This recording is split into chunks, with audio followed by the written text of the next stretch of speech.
Good morning, dear students. The next topic is about the colligative properties. So, dear students, firstly we have to clear what is the colligative properties. Colligative properties are the characteristics of a solution that depends on the ratio of the number of solute particles to the solvent particles. That means which having an effect on the concentration of the solute particles. That means if we are increasing or if we are decreasing the solute particles, their actual property will change. So that property is known as the colligative properties.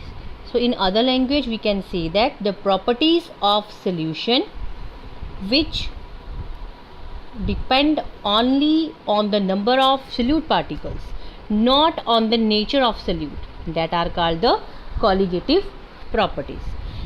So it's meaning कि बेटे अगर हम किसी solution में से solute particles की addition कर रहे हैं या सोल्यूट पार्टिकल्स को हम डिक्रीज कर रहे हैं, देन उसकी जो एक्चुअल प्रॉपर्टी है उसके ऊपर इफेक्ट आए, that property is known as colligative.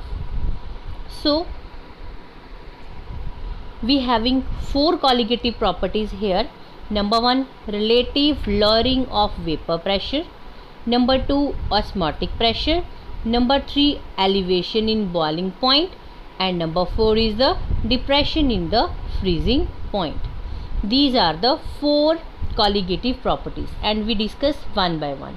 So firstly we have to clear how the relative lowering in vapor pressure is a colligative property. That means how we can say that it depends upon the addition of solute particles. So lowering in vapor pressure is a colligative. How? Dear students, we having two components, that means one is pure solvent and another one is solution. In pure solvent, the entire surface occupied by the solvent. जो हमारे पास pure surface होएगा, that means this one, इसका ये जो ऊपर वाला surface है it is totally occupied by the solvent molecules. और अगर बेटे हम सोल्यूशन की बात करें तो सोल्यूशन में क्या होएगा, सॉल्वेंट भी होएगा, सोल्यूट भी होएगा. तो इसका जो ऊपर वाला सरफेस है it is occupied by the solute as well as solvent. So जब इन दोनों का वेपर प्रेशर हम नोट करेंगे, so there is a change in the vapour pressure. That means in case of solution there is lowering in the vapour pressure. तो vapour pressure यहाँ पे क्या हो जाएगा, लोअर हो जाएगा. क्लियर? सो अब वी कैन से दैट, तो अगर हमारे पास ये सरफेस के ऊपर सोल्यूट की कॉन्सेंट्रेशन ज़्यादा है और उसकी वजह से इसके वेपर प्रेशर में चेंज आ रहा है, so we can say that यहाँ पे सोल्यूट पार्टिकल्स की प्रेजेंस ने इसके वेपर प्रेशर को फ़र्क डाला. तो that means it is a colligative property. बेटे अगर इन दोनों का जो वेपर प्रेशर है वो सेम रहता, that means as pure solvent, इन दोनों का अगर सेम रहता तो it is not a colligative property, तो ये कॉलिगेटिव नहीं होता. But there is change in the vapour pressure, so we can say that it is affected by the addition of solute, so it is a colligative property.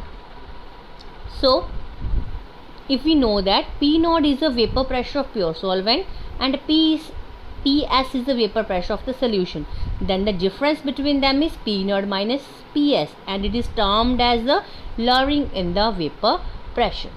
So lowering in vapor pressure is directly linked with the mole fraction. Why? Because हमारे पास solute की concentration जो है वो in terms of mole fraction हम measure करेंगे, so ये उसको effect कर रहा है. So we can say that P not minus P S divided by P not is equal to X B. So what is X B hair?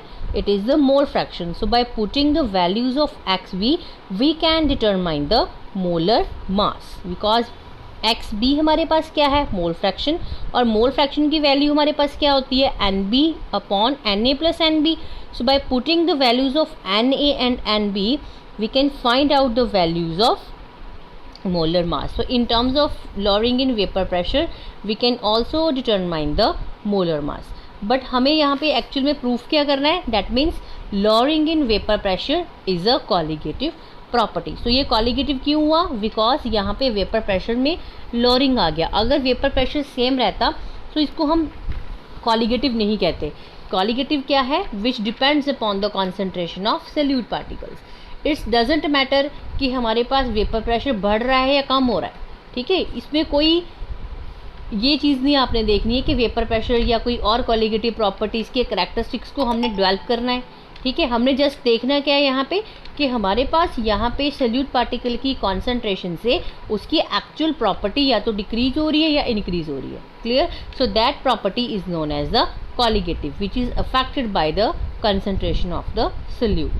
So it is proved that it is a colligative. Now next property is the elevation in the boiling point. It is also a colligative property. How? So firstly we have to clear what is boiling point.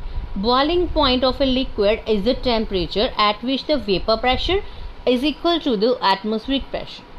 So we having two cases here. Number one हमारे पास क्या होगा यहाँ पे? Solvent. And number 2 हमारे पास होगा solution. We have to calculate the boiling point of this two. So बेटे जो सॉल्वेंट है उसमें हमारे पास सिर्फ सॉल्वेंट के मॉलिक्यूल्स की आपस में इंटरेक्शन होएगी, लेकिन जो हम सोल्यूशन की बात करेंगे then there is the interactions between the solute and solvent. So interaction यहाँ पे क्या होगी? Strong, because the surface of the liquid occupied by the solvent as well as the surface of solution is occupied by the solute as well as solvent, but the surface of the solvent is only occupied by the solvent molecules. So due to this reason solvent molecules acquire less boiling point as comparison to the solution. Why? Because of increase in the force of interactions. जितनी ज़्यादा force of interaction यहाँ पे strong होएगी उतना ज़्यादा sharp उसका क्या आ जाएगा? boiling point. Clear? So as the vapor pressure of the solution containing non-volatile solute is lower than that of pure solvent, its boiling point will be higher. तो इसका boiling point क्या होएगा? higher, because force of interactions को break करने के लिए we have to apply huge amount of energy. So due to that reason इसका हमारे पास boiling point क्या जाएगा? sharp. So we can say that if T naught B is the boiling point of solvent and TB is the boiling point of the solution, so net change between them is del TB. So we can say that del TV is equal to TV minus T naught B, solution minus solvent. So actually ये भी हमारे पास किस चीज़ के ऊपर depend कर रहा है? concentration of the solute. So we can say that del TB is directly proportional to the M. इस इक्वेशन से पहले एक इक्वेशन हम और लिख सकते हैं, that is del T B is directly proportional to M, where is यहाँ पे एम हमारे पास क्या है? मोलालिटी. सो इस प्रोपोर्शनलिटी को हटा के हमने क्या लगा दिया यहाँ पे? K B. What is K B है? Molal elevation constant. I am again repeating, what is K B? Molal elevation constant. and the equation becomes del TB is equal to KB into M, and M यहाँ पे क्या है? Molality. So see this equation, in this equation M हमारे पास क्या represent कर रहा है? concentration of the solute. So we can say that यहाँ पे जो एलिवेशन आया बॉइलिंग पॉइंट में is directly linked with the molality. ठीक है, ये सल्यूट की कंसंट्रेशन के ऊपर डिपेंड कर रहा है. सो it is a colligative property. बेटे अगर आपको एग्जाम में ये क्वेश्चन सिर्फ यहाँ तक ही आता है कि how you can prove that elevation in boiling point is a colligative property, तो आप इसको यहाँ तक लिख के प्रूव कर सकते हैं.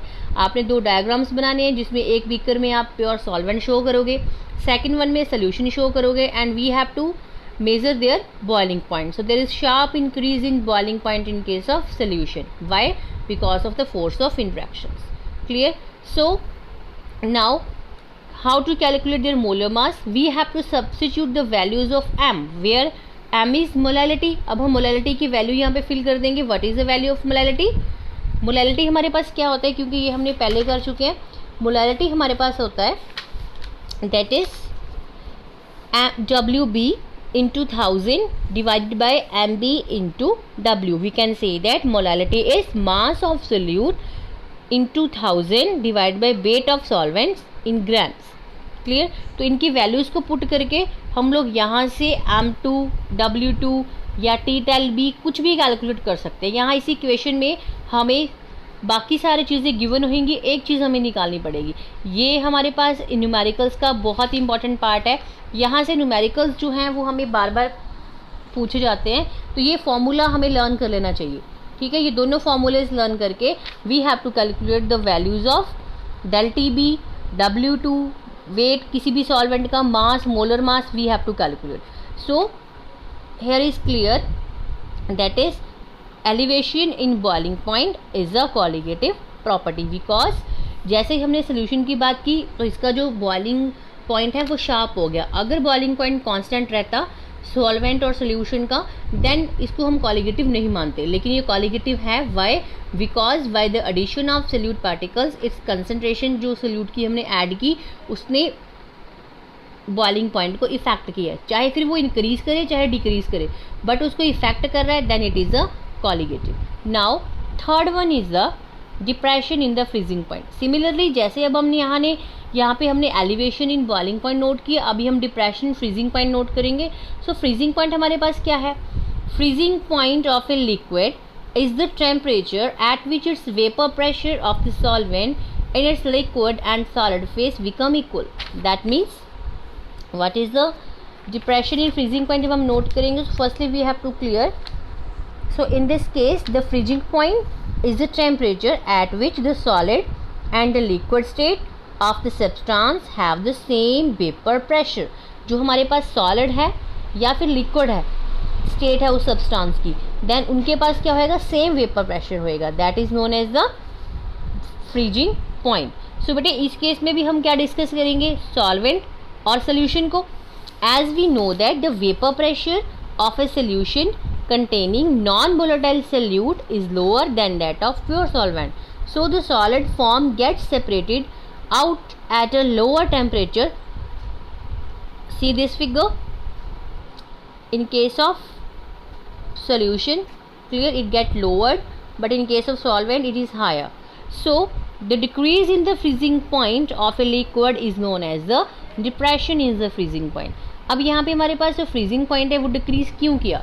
डियर स्टूडेंट्स, जब भी हम किसी चीज़ का फ्रीजिंग पॉइंट नोट कर रहे हैं, एक हमारे पास है सॉल्वेंट और दूसरा हमारे पास क्या है? सोल्यूशन. तो बेटे सॉल्वेंट के मॉलिक्यूल्स में गैप होएगा, ठीक है, तो उसके फ्रीजिंग पॉइंट आने में, वो सॉलिड फॉर्म में बनने में उसको टाइम लगेगा, बिकॉज मॉलिक्यूल्स ने जब आपस में इंट्रैक्शंस करके क्लोज आना है तो उसके फ्रीजिंग पॉइंट आने में टाइम लगेगा. बट अगर हम सोल्यूशन की बात कर रहे हैं तो जो गैप्स है वो ऑलरेडी किसने फिल कर दिया? सोल्यूट पार्टिकल्स ने, ठीक है, तो उसमें गैप्स ऑलरेडी ही फिल हो गया, तो जैसे ही हम उसको फ्रीज करने की कोशिश करेंगे वो जल्दी फ्रीज हो जाएगा. So in case of solution there is decrease in the freezing point, because ये बॉइलिंग पॉइंट और फ्रीजिंग पॉइंट आपस में दोनों अलग कॉन्सेप्ट हैं. Clear? So see this T naught F liquid solvent and TF it is a frozen solvent. So the difference between them is T del F, and we can say that अब T del F जो है it is also directly proportional to the molarity. ठीक है, why? Because it's also depends upon the concentration of the solute particles.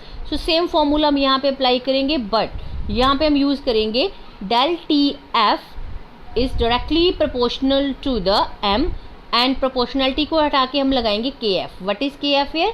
Molal depression constant. और वहाँ पे K B क्या था? Molal elevation constant. और यहाँ पे हमारे पास के एफ क्या है? Molal depression constant. क्लियर? बाकी हमारे पास सारा इसका सेम फॉर्मूला है. So in this way we can calculate their molar mass as well as K F values. Clear? So bye solving these equations we can sort out their molar mass also. Clear? So these are the colligative properties. Why? Because they depends upon the concentration of the solute particles. I am again repeating, in case of depression in freezing point there is decrease in freezing point. Why? Because solute particles got interacted with solvent. ठीक है, तो उसमें जो gaps थे हमारे पास वो किसने cover कर दिए? सोल्यूट ने. तो उनको फ्रीज करने में कम टाइम लगेगा. सो उनका जो फ्रीजिंग पॉइंट है वो क्या हो जाएगा? Lower as comparison to the solvent. So addition of solvent also affected the freezing point. So it is also a colligative property.